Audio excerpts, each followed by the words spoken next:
সময়ের তরি বেয়ে নাকি পেরিয়ে গেছেন বেশ কয়েক বছর আগে, কেউ আবার তরি বেয়ে পিছিয়ে গেছেন অতীতে। টাইম ট্রাভেল এই কথাটি শুনলে অনেকের চোখের সামনে কাল্পনিক জগতের একটি গোল টাইম মেশিন ভেসে ওঠে, যেখানে প্রবেশ করলেই মানুষ চলে যায় অতীতে কিংবা ভবিষ্যতে। ভাবছেন এরকমটা যদি সত্যি হতো তাহলে নিজের জীবনের ভুলগুলোকে একবার হলেও শুধরে নেওয়া যেত। এভাবে টাইম ট্রাভেল কি আসলেই সম্ভব? এটা কি বাস্তব নাকি কেবলই গালগপ্প?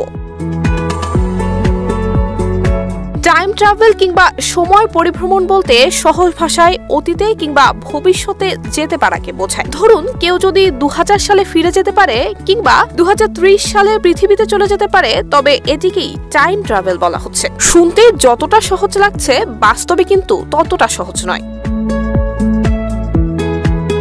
আইনস্টাইন তার বিখ্যাত আপেক্ষিকতা তত্ত্বে সময়ের সঙ্গে গতির একটি সম্পর্ক তুলে ধরেছেন। তিনি বলেছেন, সময় ব্যাপারটি ধ্রুব নয়, এটি আপেক্ষিক। কোনো বস্তুর গতি বৃদ্ধি পেলে তার জন্য সময় স্লথ হয়ে যায়। যেমন ধরুন দুজন যমজ ভাইয়ের একজনকে রকেটে করে মহাশূন্যে পাঠানো হলো, আরেক ভাই পৃথিবীতেই অবস্থান করলো। ধরা যাক মহাশূন্যে রকেটটি আলোর গতির কাছাকাছি গতিতে 5 বছর চলার পর পৃথিবীতে আবারও ফিরে এলো। পৃথিবীতে ফিরে আসার পরে দেখা যাবে ওই 5 বছরে পৃথিবীতে 36 বছরের সমান সময় পার হয়েছে। এর কারণ হলো আপেক্ষিকতার বিশেষ তত্ত্ব অনুসারে প্রচন্ড গতির কারণে রকেটের ভেতর সময় স্লথ হয়ে গিয়েছিল। সেজন্য এক ভাইয়ের কাছে রকেটের ভেতর যে সময় মনে হয়েছে 5 বছর, অন্য ভাইটির কাছে সেই সময় পৃথিবীতে কেটেছে পুরো 36 বছর। বিজ্ঞান বলছে এটি সম্ভব। বিজ্ঞানের পরিভাষায় একে বলা হয় টাইম ডাইলেশন কিংবা সময় প্রসারণ। এর সপক্ষে অনেকগুলো পরীক্ষামূলক প্রমাণও রয়েছে।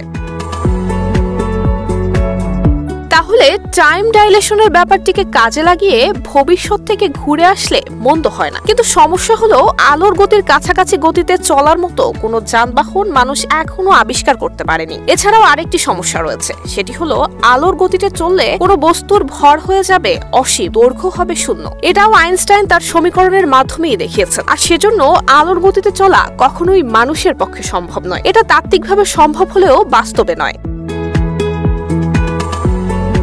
শেষ করা যাক টাইম ট্রাভেল নিয়ে সবচেয়ে প্রচলিত একটি প্যারাডক্স দিয়ে। ধরুন কেউ যদি অতীতে ফিরে গিয়ে তার নিজের দাদাকে ছোট বয়সে হত্যা করে আসে, তাহলে কি হবে? তাহলে তো তার নিজের বাবারই জন্ম হবে না এবং ফলে নিজেরও জন্ম হবে না। তাহলে সে তার দাদাকে হত্যা করলো কিভাবে? টাইম ট্রাভেলের ক্ষেত্রে একে বলা হয় গ্র্যান্ডফাদার প্যারাডক্স। আসলে টাইম ট্রাভেল নিয়ে ব্যাখ্যা প্রতিব্যাখ্যার অভাব নেই। টাইম ট্রাভেল আদৌ সম্ভব কিনা তার উত্তরও এখনো মেলেনি সঠিকভাবে। কবে মিলবে তারও ঠিক নেই।